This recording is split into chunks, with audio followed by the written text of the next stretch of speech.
I'm Sharon. My world was simple, revolving around my 9-year-old daughter, Lily, my husband, Marco, and my part-time job. Working part-time was not a choice, but a necessity because Lily fell sick often, so someone had to be there for her. Marco was committed to his job and worked hard, ensuring our financial stability. Mom, can I have some juice? Lily's tiny voice was always filled with curiosity and innocence. Sure, sweetie, here you go, I replied, handing her a glass with a loving smile. Marco and I barely had time for each other. Our conversations were mostly filled with routine check-ins and updates about Lily. How was Lily today? He would ask every evening, his voice heavy with concern and fatigue. She's fine, a bit tired but fine, I would respond, trying to keep the worry out of my voice. It was during one of these mundane days that I started feeling unwell. My stomach was in constant turmoil. Soon, I was admitted to the hospital, leaving Lily under Marco's care. Work was something I had to leave behind, and it was a challenge to juggle everything. Marco, please make sure Lily has her meals on time and don't forget her medication, I reminded him every day, pain evident in my eyes. I will, Sharon. Focus on getting better, Marco would reassure me, his eyes meeting mine for a brief moment before leaving the room. With me in the hospital, the responsibility of dropping and picking up Lily from school fell on my friend Iris. Iris was my confidant, someone I had known for years. She did not work and had a lot of free time, so she happily agreed to help us out. Iris, thank you so much for doing this. I expressed my gratitude daily. Oh, it's no trouble at all, Sharon. We're friends, aren't we? Iris would reply with a casual wave of her hand. Iris brought Lily to the hospital every day after school, and for that, I was thankful. However, something was off. I could sense it in Iris's hurried visits and in her restless, absent-minded conversations. Is everything okay, Iris? I asked her one day, her nervous energy filling the room. Oh yes, just some things on my mind. She brushed it off with a nervous laugh. And then there was Marco. His visits became less frequent, our conversations brief and superficial. I'm just caught up with work and Lily, he would say whenever I asked him about his infrequent visits. I wanted to believe him, but something didn't sit right. Lily, my source of joy, also seemed different. She was quieter, her bright eyes losing their sparkle. How was school today, Lily? I would ask her every day, hoping to break her silence. It was fine, she would reply with a small, forced smile. The serene strings of our life were starting to feel strained. My family, my friend, the people who were my pillars were changing, and I couldn't shake off the feeling that something was very, very wrong. The days were rolling by with a certain monotony, and I was growing more uneasy with each passing moment. I felt like a spectator in my own life, watching the unsettling changes in the people I loved. Every visit from Iris was marked by an unsettling silence, her usually lively demeanor replaced by a pensive, distant one. Iris, you've been acting so strange lately. What's going on? I finally asked her, unable to keep the worry out of my voice. I have some stuff to deal with, Sharon. Nothing for you to worry about, Iris replied, avoiding my gaze. Is it something serious? I pressed on, eager to help my friend. Sharon, really, it's nothing. Focus on getting better. She brushed me off, changing the subject hastily. Marco was a whole different story. He would walk in with a forced smile, updating me on Lily and his work, all the while avoiding eye contact. It was as if he was carrying a heavy burden, one that he was unwilling to share. Marco, is everything okay at home? I asked him, the concern clear in my voice. Everything is fine, Sharon. Just, work is a bit stressful, he replied, his gaze fixed on the floor. And Lily, is she okay? She's been so quiet lately, I prodded, my worry for Lily overpowering everything else. She's just missing you, he responded, his voice flat. I tried talking to Lily too, to understand what was going on in her little mind. Every day, I would ask her about her day, about school, about her dad and Iris. Her responses were always monosyllabic, her eyes never meeting mine. Lily, sweetheart, is something bothering you? You can tell me anything, you know that, right? I coaxed her gently. I know, Mom, I'm just sad, she mumbled, playing with her fingers. Sad about what, sweetheart? Is it because I'm here in the hospital? I asked, my heart aching to see her so distraught. It's just, I don't like it when... She trailed off, tears brimming in her eyes. The unsettling silence was taking a toll on me. I felt helpless, confined to the hospital bed, unable to comfort my daughter, unable to help my friend, unable to confront my husband. One day, after another visit filled with silent glances and whispered secrets, I decided to question Lily a bit more. It was clear that something was bothering her, something more than just my hospitalization. "Lily, you know you can tell me anything, right?" I gently nudged as I held her little hands in mine. "I know, Mom," she mumbled, her eyes filled with a secret pain. "What's going on, sweetheart? Are Dad and Iris treating you well?" I asked, my worry creeping into my voice. "It's just... I see things, Mom," she replied, her voice barely above a whisper. "What things, Lily? What have you seen?" I urged her, my heartbeat quickening. "I have videos, Mom, of Dad and Iris. They laugh a lot. They look happy," she confessed, her eyes filling with tears. "Videos? What do you mean, Lily?" I asked, my heart sinking. She hesitantly handed over her little tablet, her hands shaking. What I saw on that screen broke my heart into a million pieces. It was Marco and Iris, laughing, sharing private jokes, looking like a couple. The pain was unbearable, the betrayal cutting deep. "I'm so sorry, Mom. I didn't know what to do," Lily sobbed, clinging to me. "Oh, Lily, this isn't your fault, sweetheart," I comforted her, my own tears falling freely. But the pain didn't stop there. Lily, with her innocent eyes clouded with tears, told me more. She had seen Iris coming out of our bedroom more than once. It was like a dagger to my heart, each word from Lily's mouth twisting it deeper and deeper. "She comes out of your room, Mom. I've seen her. Dad says they are just talking, but I know it's wrong," Lily revealed, her voice breaking. "Oh, Lily," was all I could muster, the pain in my chest making it hard to breathe. My mind was racing, thoughts of confrontation, of revenge, of escape filling every crevice. How did things come to this? How did my serene, simple life turn into this twisted, painful mess? The air was heavy with tension when Iris came back. I was burning with anger, betrayal etched on every feature of my face. I confronted her the moment she stepped inside my hospital room. "Iris, I need to talk to you," I said, my voice sharp with anger. "Oh, okay, what's up?" she replied, trying to keep her voice steady, a hint of nervousness in her eyes. "I know about you and Marco. Lily showed me everything." I spat out the words, my gaze fixed on her, watching her reaction. I don't know what you're talking about," she stammered, her face turning pale. "Don't lie to me, Iris. I've seen the videos. I know you've been in my bedroom." I raised my voice, my anger getting the better of me. I didn't think you'd find out. I didn't want to hurt you," she confessed, her voice breaking, tears streaming down her face. "Hurt me? Iris, you betrayed me. While I'm stuck in this hospital, you're at my home, with my husband, betraying me every day," I shouted, the pain evident in my voice. "I'm so sorry, Sharon. It just happened," she sobbed, her body shaking with each tear. "Just happened?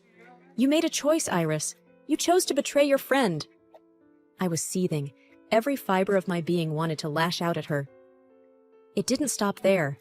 Fueled by the hurt, by the betrayal, I called Marco, my voice shaking with anger. "Marco, we need to talk," I said, my voice cold and distant. "What's wrong, Sharon?" he replied, a hint of concern in his voice. "I know about you and Iris. I've seen the videos. Lily told me everything," I accused, the bitterness lacing every word. "What? What are you talking about?" he stammered, his voice betraying his guilt. "Don't play dumb, Marco. I know everything. You've been cheating on me with my best friend," I yelled, my heart breaking all over again. I didn't want you to find out like this, Sharon. I never meant to hurt you," he finally confessed, his voice cracking. "Hurt me? You destroyed our family, Marco. You destroyed everything we had," I cried, the tears blurring my vision. Every confession was a stab to my heart, every apology a reminder of their betrayal. My mind was made up. I was going to divorce Marco, cut all ties with Iris, and rebuild my life, for Lily, for myself. After those gut-wrenching confessions, action was needed. The betrayal demanded justice, a rectification. I immediately sought legal counsel, feeling a mix of rage and determination. Mr. Thompson, I need to file for a divorce, and I need to make sure he doesn't get a dime, I told my lawyer, my voice resolute. Sharon, I understand this is a difficult time for you. We'll do everything in our power to ensure you get what you deserve, Mr. Thompson assured me, his voice steady. Thank you. I want full custody of Lily, and I want alimony. He destroyed our family. He doesn't get to walk away unscathed, I responded, my tone icy. And what about property division? Mr. Thompson inquired, going over the legalities. I want my fair share. He can keep the rest. I just need enough to start over with Lily, I said, my mind clear on what needed to be done. The days that followed were a blur of legal battles, arguments, and tears. Marco, at times repentant, at times furious, battled every claim, every demand. But the evidence was clear, the betrayal documented for the world to see. I can't believe you're doing this, Sharon! I said I was sorry! Marco shouted during one of our confrontations. Sorry? Marco, you destroyed us! Sorry doesn't fix that! I retorted, my voice laced with pain and anger. And you? You're just going to take everything? Leave me with nothing? He accused, his face red with anger. You should have thought about that before you betrayed me with my best friend. I snapped back, refusing to back down. Eventually, the divorce was finalized. The property was divided, and I got full custody of Lily, along with alimony. It was a bitter victory, one that came with a hefty price. Iris and Marco got married not long after, starting their life on the ruins of mine. But their life was far from the idyllic start they imagined. Their relationship was tainted by constant fights, the trust non-existent. One day, I received a call that Marco had been arrested for domestic violence. Iris, once my best friend, was now a battered wife, a victim of her choices. I never thought he could do something like this, Sharon. Iris cried to me over the phone one day, her voice broken. Iris, you chose this. You chose him over our friendship, I replied coldly, feeling no sympathy for her. I know, and I regret it every day, she sobbed, her tears a stark reminder of her betrayal. Despite the pain, the betrayal, I had Lily. And with her, I had hope, love, a reason to rebuild my life. They say that after the storm comes the rainbow, and Lily was my rainbow, my beacon of hope in the darkest of times. Living in the aftermath of such a tremendous betrayal was like wandering through a field of emotional landmines. I watched from afar as the lives of Marco and Iris unfolded into a chaotic mess, their supposed bliss transforming into a nightmare. One day, as I was sipping my morning coffee, I received a call from a mutual acquaintance, filling me in on the latest drama in their turbulent life. Sharon, have you heard? Marco got arrested, said the voice on the other end, a mix of concern and gossip-filled curiosity. What? Why? I responded, trying to mask my interest. He and Iris had a huge fight. He lost it and hit her, the voice replied, almost whispering. While a part of me felt vindicated, the other part just felt numb. The unraveling of their lives was the culmination of their betrayal, their deceit. Days later, Iris called me, her voice weak, broken, the sound of a defeated soul. Sharon, I didn't know where else to turn. Marco, he's not the man I thought he was, she stammered, tears choking her words. Iris, what did you expect? You both built your happiness on someone else's pain. Did you really think it would end well? I responded, my voice cold, detached. I know we did wrong, but I never imagined he could be so violent, she cried, her sobs a symphony of regret and despair. You made your bed, Iris. Now, you have to lie in it, I replied, feeling no pity for the woman who once was my closest friend. Their lives had become a tangled web of regret, pain, and consequences. Watching them, I couldn't help but feel a sense of poetic justice, a realization that the universe had its way of balancing the scales. My focus remained on Lily and our new life together. I wanted to protect her, to shield her from the pain that had marked my life. Our bond became our sanctuary, our love the light guiding us through the darkness left by Marco and Iris's betrayal.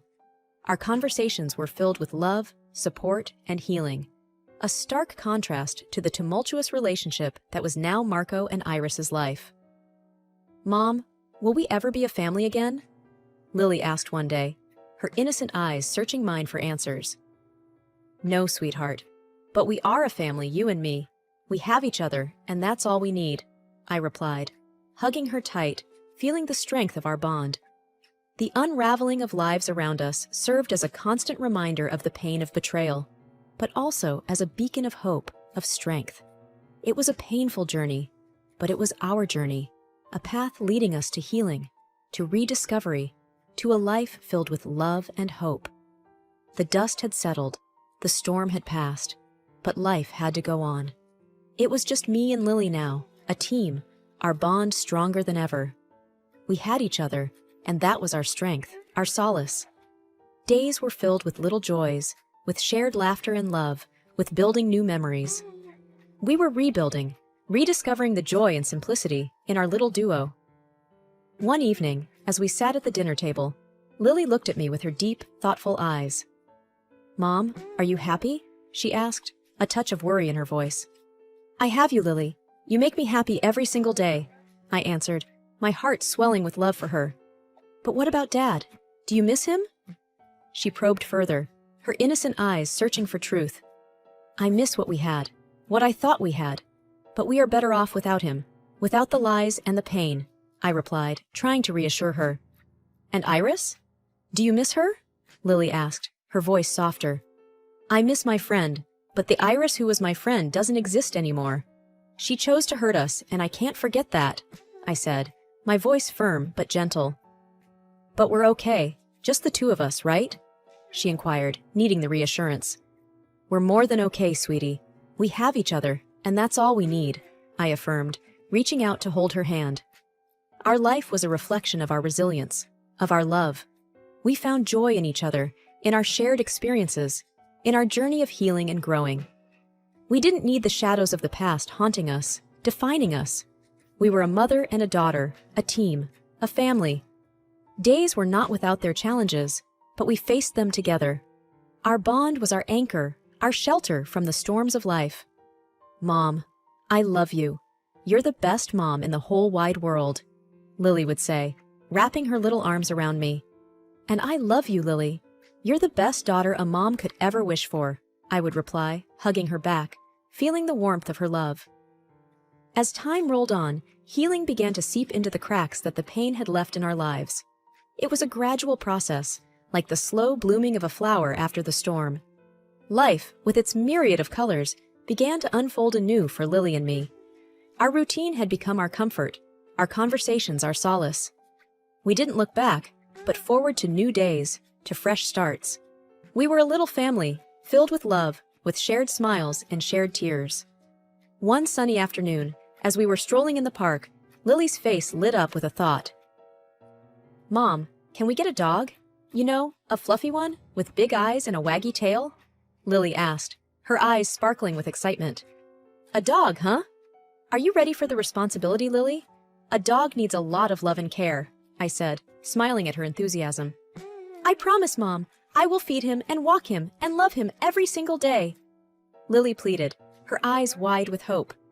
"I think we can consider it. We could use some more love in our lives," I conceded, her joy infectious. Our journey was a constant evolution, a story of rediscovering happiness, of learning to love life again. We embraced the change, the chance to write a new chapter in our lives, one filled with hope and happiness. Our shared experiences had shaped us, had molded us into stronger, more resilient individuals. We had learned the value of truth, of love, of trust. "Mom, I think we should name him Buddy. What do you think?" Lily suggested, her mind already painting a picture of our future furry friend. "I think Buddy sounds like a wonderful name. He will be our little companion, our little buddy," I agreed, imagining the joy a new friend would bring to our lives. It was a new beginning, a chance to rebuild, to create new memories, to find joy in the little things. We had each other, and that was our greatest strength, our greatest treasure. Our story was not one of loss, but of gain, not one of pain, but of healing. We had found redemption in each other, in our love. We were ready for the future, for the new adventures it would bring, for the new lessons it would teach. As we walked hand in hand, the sun setting in the horizon, painting the sky with shades of orange and pink, I felt a sense of peace, a sense of completion. "Mom, I'm glad it's just you and me. We're happy, aren't we?" Lily asked, squeezing my hand. Yes, sweetie, we are. We have each other, and that's all the happiness we need, I replied, squeezing her hand back. It was a journey of redemption, of new beginnings, a journey of a mother and a daughter finding their way back to happiness, back to love. The past was behind us, the future ahead, bright and promising, like the dawn of a new day.